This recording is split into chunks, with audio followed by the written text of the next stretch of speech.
The fellowship were getting close to the sanctuary of the tidal island. 3 days travel forward at most would see them passing through the gates. It was mid-afternoon. The group were walking in companionable silence, each lost in their own thoughts. Suddenly, David stumbled and cried out in distress. David was being besieged by a feeling of being crushed. He couldn't see. He was in darkness. It seemed like ages before his vision returned, and his breathing began to normalize. In fact, it had only been a few seconds, and his friends had barely had time to react.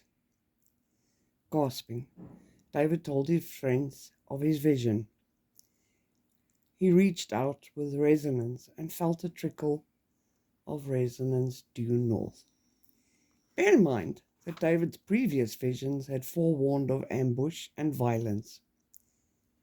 Naturally, he felt suspicious and cautious. He could mask his resonance, so he pleaded the rest to stay behind and allow him to investigate. Thanks to the telepathic talent of Crixus, he could stay in touch and call for help should he need it. David set off in the direction of the resonance, hyper-vigilant and careful. Despite David's stealth, the energy blast that lifted him off his feet and slammed him into a boulder caught him completely by surprise.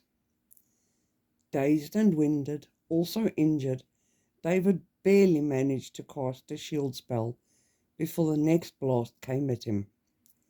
Unable to see his assailant, much less stop the barrage of magical blasts, David thought he was doomed. The assault stopped just as abruptly as it had begun. David looked up to see Crixus holding a tiny man by the scruff of his collar.